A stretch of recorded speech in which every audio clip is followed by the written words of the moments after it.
Hi, everyone, and welcome to Behind the Numbers. My name is Dave Bookbinder, and welcome back to the show where we dig deeper to understand what matters most in business. Today, I'm pleased to welcome Tissa Richards, who is the author of the book, No Permission Needed, Unlock Your Leadership Potential and Eliminate Self-Doubt. Tissa, welcome to Behind the Numbers. Thank you, Dave. It's great to be here. It's a pleasure. I want to start by kind of framing the entire conversation with a discussion about your background. And anybody who is going to jump out and take a look at your LinkedIn profile and scrolls through your experience, they're going to see CEO and founder, certainly more than once or twice. So why don't you tell the audience a little bit about what you've been up to and how you got to this spot you are at now? Yeah. So you're absolutely right. I am a CEO and founder of software companies, raised money, scaled companies, secured a number of patents in the cybersecurity space, and burned out a little bit on it. It's not as fun and sexy as we make it look in the movies and on TV. It's really grueling and really takes a hit at your resilience. So after doing that a couple of times, I decided I think I could sort of take what I've learned and help other leaders really figure out, I think, how to take some of the lessons I've learned and apply that to their own teams and their own organizations. Gotcha. So let's start by talking about the book. What inspired you, and where can we get it? To write the book? Yeah. Yeah, I think, as a speaker, I speak a lot. I do a lot of keynotes, a lot of sales kickoffs and workshops. And so whenever you do that, people say, well, do you have a book? Is there a way to sort of get what you're talking about? So I think that was the inspiration. And it's available on Amazon, Barnes & Noble, Goodreads, just online, and it's also on Audible. So I think it was a way to take a lot of the things I say frequently and wrap it up so when I'm not there, the message can get out to the world as well. Yeah, and I really want to unpack the title because there's a lot of interesting nuggets just if you go kind of word by word. And starting from the beginning, no permission needed. Tell us about that. Yeah, I think in particular, the book really covers two primary areas. One is the value you bring. So it's sort of your so what? What are you known for? Why does it matter? How do you talk about that and use that to really accelerate your career and build great teams? The other piece of that is the values that you operate on as a leader and sort of become a very sort of fearless and resilient leader. So it's those two pieces, those two key pieces of leadership. And I think where I was really going with that title was that so much of that is already inside of you and you don't really need anyone else's permission to unlock it or express it. And a lot of times I think I see a lot of people waiting for external validation or waiting for someone else to come up to you and say, this is what I see in you. If you wait, you're going to be missing a lot of opportunities. So it's sort of doing that self-work, self-reflection, and a lot of self-advocacy.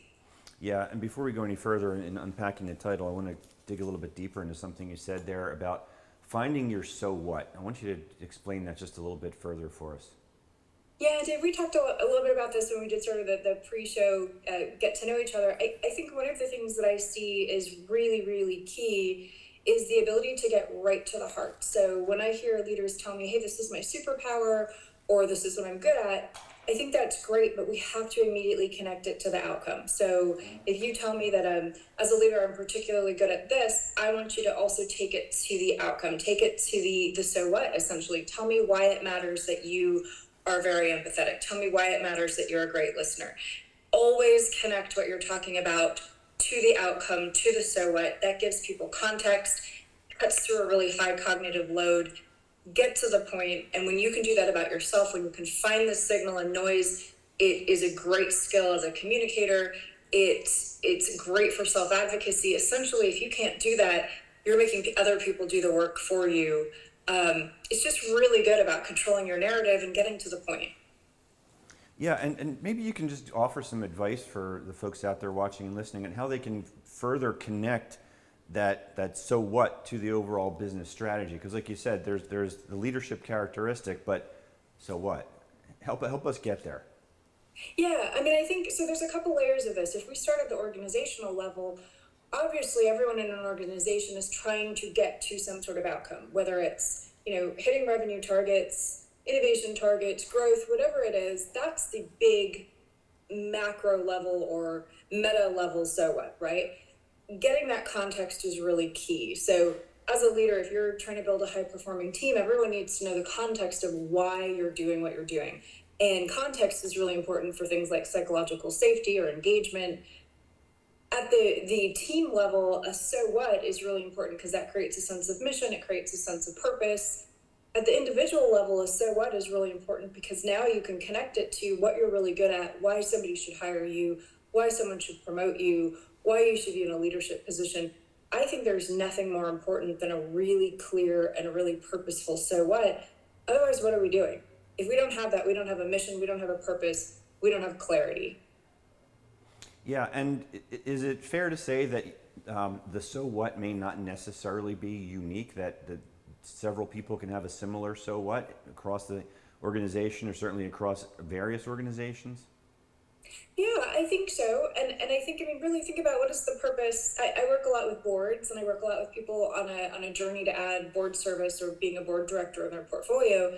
At the very top level, the role of a board member is to create value and reduce risk. So really, there's not a huge number of things at the end of the day that you are bringing as a board member other than to do potentially one of a small number of things. Underneath that is how you're going to help them do that. So you're right. I mean, I think a really radical so what may make some people step back a little bit, but yeah, your so what is probably going to look a little similar to someone's, and then when you get to a level 2 or a level 3, it's how you activate that so what that might be a little bit different. But you still have to have clarity on it so someone can anchor you in their head and say, oh yeah, now I know what, now I remember Dave, now I remember who I might want to introduce him to, or when I might want to call him or activate him in the organization or within my network. So yeah, it may not be radically different, but it's still really important to be really clear on what yours is and why you matter. Got it. And now that we've kind of connected the so what to the strategy, now we got to get to the execution part. So part of the execution is talent. How do we then take where we've been to the execution side of things, Tissa? Yeah, and this is really, really important, right? Because I think developing talent and knowing how to choose a really high performing team and then nurture that high performing team is really great. You can have the best strategy and then really lousy executors. So that's something I'm really passionate about too. How do you set context so that you're not micromanaging and you're saying to a great team, here's where we want to get to. I'm going to give you a lot of leeway to figure that out. Here's the parameters. Go and get there, right? And but also giving people, really upskilling them so that they can figure it out. They have the right skills. But I think a lot of that comes down to, are you communicating well? Are you giving people the right tools? Do they have what they need? Do they have the transparency? Do they have the context? So it's a lot of pressure on the leader's shoulders to say, I think my team has what they need. I can step back and be there for them. Yes, let's talk a little bit more about that when you talk about leading the team. Everybody wants to be able to create the high performing team. What does that mean, and how do you recommend leaders do that? Yeah, it sounds like a great word, right? And Right. I think it's sometimes overused because you can just think, oh, sure, my team's high performing. Are they actually hitting their targets? I consider a high performing team one to be one without a lot of friction, one where you're not communicating needlessly over and over, where your meetings aren't taking up the time that it takes for people to do deep work, where people are pretty empowered to work the way that they want. So I always would say to people, for me, it's about the goal, not the process. Trust that people can figure out their own process as long as the goals are pretty clear. Hopefully that's what you're asking. Yeah, and is leadership something that people can innately develop, or do they have it, or they don't have it, Tissa? It's like a chicken and the egg question, right, Dave? I mean, Right. I think some people are naturally maybe better or more intuitive leaders. I think you can I had a really interesting, I'm going to call it a lovingly heated debate with a CEO a few weeks ago. And he told me, I don't think soft skills can be learned or improved. And I disagree with that. I think you can certainly improve people's skills, especially how they lead people. But I also think some people are maybe hit their limit of how good they are at listening, encouraging people to share. So I think you can improve leadership up to a certain, maybe a ceiling. And I think some people are naturally very good. Got it. For folks who are watching and listening out there, Tissa, want to learn more about you or how to connect with you, what's the best way to do that? Yeah, so my LinkedIn, my website, it's eponymous, tissarichards.com. I do a lot of keynotes, a lot of workshops where I really help you figure out, how do you lead? Why do you lead that way? How does your team interact? What's their leadership style? What's their communication style? How do we reduce that friction and really connect your strategy to the outcome that you need to get to? Thank you. Can we talk a little bit about leadership styles? You just mentioned that. What are the specific leadership styles that you run into or that you try to further encourage? So this is something I think is really interesting. There's so many ways to measure this, right? And I think there's a lot of sort of pre-canned, maybe somewhat outdated. So you'll have people say, well, I've taken DISC, or I've done Gallups, or I've done Strength Finders, or whatever it is. And so they'll sort of tell you in a very almost boxed in way, I am this kind of leader. I love instead to have people use their own words. So this is what's in my book. Tell me how you lead, but don't just tell me how you lead by picking a word out of the dictionary and then not putting it in context. So I don't think there's predefined styles. I think you can lead however you naturally lead. But I also think your leadership style can be a little bit fluid, and it probably matures as you get older and as you've led more and more teams. But to me, the most important thing is to say how you lead, why you lead that way, how it creates outcomes. So you might lead with curiosity, empathy, transparency. I put up 4 fingers, but it's really 3. But to me, the most important thing is then to connect it to values. So why do you lead that way? Is it because you value honesty? Is it because you value respect? So you connect it to those values, and that way you can contextualize it for people. I'm leading this team this way because it gives people a lot of context. It gives them a lot of stability. And I think those values tend to be a little bit more fixed, and your style can be a little bit more fluid. Yep, thank you for that. One of the other things that I know that I'm sorry, I just got the high sign that we're coming up on a commercial break. So you know what? I'm not going to take you down a rabbit hole, Tissa. We're going to call an audible here, and we're going to break now. So you sit tight. Okay. For you watching and listening, don't go anywhere. We'll be right back after this quick break. Hi, I'm Angela Pipersberg, and I have a new show here in RVN Television called The Angela Pipersberg Show. And I want you to join me every week as I sit with guests and we discuss their life journeys, share wisdom, and tips that will inspire you to live your best life. Don't miss The Angela Pipersberg Show every week here on RVN Television, where we're celebrating life and we're inspiring you to greatness.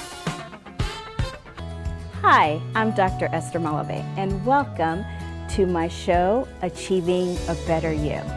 Through this show, we're going to explore ways to make a better version of you. For example, nutrition, finance, fitness, health. Remember that there's always a way of making a better version of yourself, no matter what the circumstances are. And remember to look for Achieving a Better You show on RVN TV.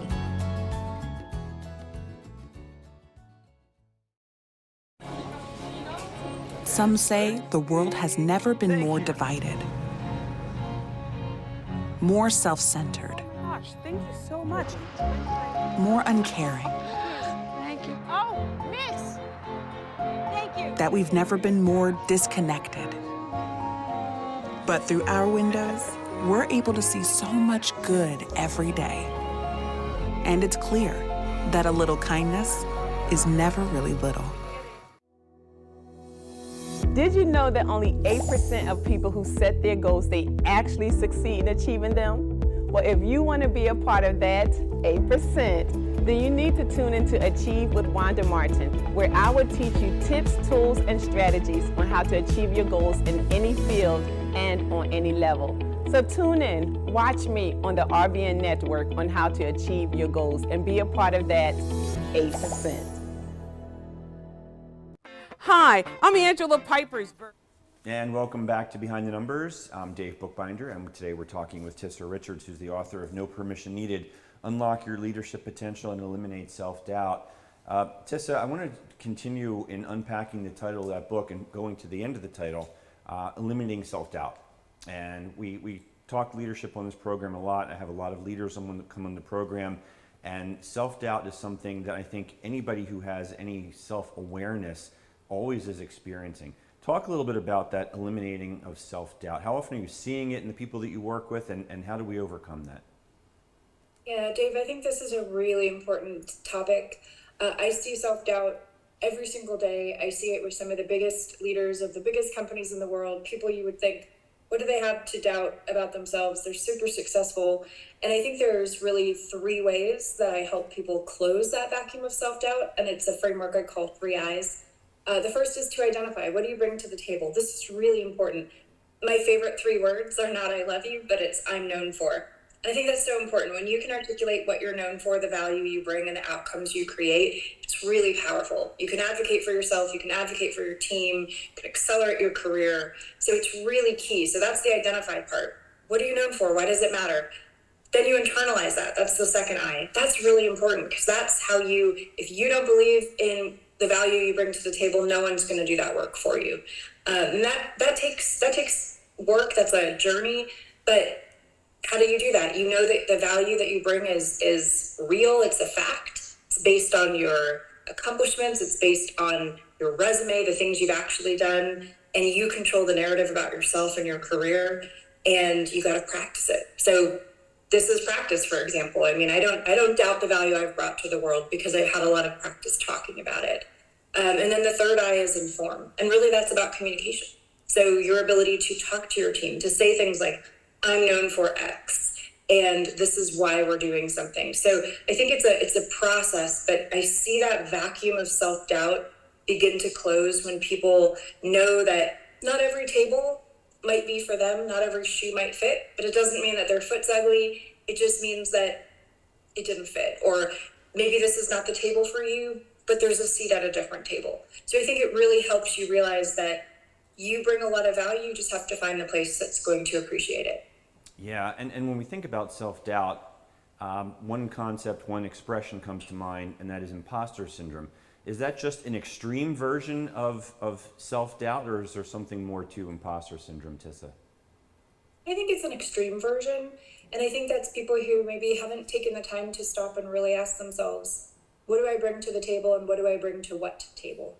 So I really am replacing the use of the word imposter syndrome with self-doubt, because I think it is an exaggerated form of not knowing what are you known for, why does it matter? If you've ever been paid for a job, you bring value. So let's unpack that and really think about it. Yeah. I want to talk about a leadership characteristic called resilience. It's something that we hear a lot about these days, and you did a wonderful TED Talk on that topic. Can you speak to that? Yeah, I mean, I think, Red, I had a really, really epic failure of my last company. It cost a lot of money, and it just really put my health and my sort of mental health into a tailspin for a while. And I talk with a lot of other founders about this, and I think resilience is really key. And one of the things when I was invited to give a TED Talk was, how do I talk about this? What are to me, the foundations of resilience? And I think a lot of it is knowing that, number one, there's a big difference between failure and defeat. So failure is temporary. It's you pivot, you learn from it, and you move on. Defeat to me seems all encompassing. I mean, you have failed, you don't bring value. So really knowing that distinction, but also I think it's, especially to me, it's about knowing your values, right? So if you know your values, almost like a muscle memory, how you're going to respond to a situation, how you're going to make decisions, I think you can bounce back a lot quicker. That's what resilience is to me. It's the ability to bounce back. And if you can practice it in a low stakes situation, then you can move it into a bigger stakes situation. Even things like having a hard conversation all the way up to making a really big decision that's going to impact you and, as a founder, your entire team. So I think resilience is really key, but you have to practice it in little situations. Yeah, and you just mentioned the hard conversations. I was actually just going to go there because a lot of times the hard conversation entails the delivering of bad news. But how do we get better at having those hard conversations, Tissa? So Dave, 90% of leaders dread hard conversations. And that's, to me, a really bad thing, because what happens is we tend to delay them. I was doing a keynote a few months ago and talking about this, and at the end, someone pulled out his phone and he said, I've had a voicemail on my phone for 3 months that I've been avoiding because it means I have to have a hard conversation. And I'm now going to pick up the phone and call them back and have this. And I think that one of the things, the reason I think that we dread having hard conversations is we think that they're going to be confrontational or combative. And I think a lot of this is about reframing. So just like reframing failure as it's not defeat, it's learning, it's pivoting, think about, why do we have a hard conversation? It's not for the sake of having one. And if it is, I guess that we got to look at that. Are we running into just having conflict? But why are we doing it? It's hopefully to have a better outcome, right? Maybe we need to talk about something that's not going right. Think about the outcome. We're going to have, we're going to reduce friction. We're going to create a better customer experience. We're going to get back on track with a roadmap, whatever it is. Think about the outcome. Assume good intentions. A lot of times that's the other thing, is we're thinking, oh my God, this person is going to hate me, or so go in with curiosity, ask if it's a good time. Sometimes people like to prepare for them, come with data. And I think that way we reduce the dread, we de-escalate the conversation. Yeah, I want to shift gears a little bit here. I jotted down the I'm known for. I really love that. I'm going to try and incorporate that in my day-to-day activities. And as I'm thinking about that, it's the introduction, the elevator pitch story of who we are. And I know you have said that elevator pitches are dangerous. Talk to us about that. Yeah, they make me break out in hives, actually, because they tend to just be, I think most of us have been told that we should have them for our careers. They're really good. Hey, you need it in a networking situation, or if you're looking for a job. But think about most of them. They're long. They're 90 seconds, 3 minutes. I've clocked them at 4 or 5 minutes. Most people don't download the Audible version of a resume just to listen to at the gym. That's what an elevator pitch tends to sound like. And I really think what you should do instead, they're generic. They don't get to the so what, do they? They have a really high cognitive load. I would love if the world would shift away to something more like what I think of as a catalyst statement, which is, what is a catalyst? Something that creates a reaction. I want you to control your narrative. So think about, how is someone going to understand you, remember you, and take an action in response to you? So that's like 2 sentences. I'm known for, I'm looking to do this. Who do you know that I can help? And then reciprocate, ask the other person to do the same for you. It's very powerful. An elevator pitch also, by its very nature, sounds like you're selling. You never have to sell yourself. So you're just shifting again, you're reframing to a powerful statement about yourself and your intentions of what you like to do. And does that help you become more memorable also? I think so. You want to anchor yourself in someone's mind, right? Do you ever have that thing where you're talking to someone and you almost have to say, wait, have you ever met Dave? You need to meet him because I think there's so many synergies. You wouldn't be able to do that if you hadn't anchored yourself in someone's mind. So it's, what rooms are you being spoken about in? Somebody said this to me the other day, it's not who you know, it's who knows you. Right. So how are people knowing you if you're not anchoring in their minds? Got it. Tissa, we have just about 5 minutes or so to go here. So before we wind this down, tell the audience how they can connect with you, if they want to learn more about you, where they can get the book, and also about the TED Talk. Yeah, so the TED Talk was really fun. Again, it was about how you can make resilience into a muscle memory.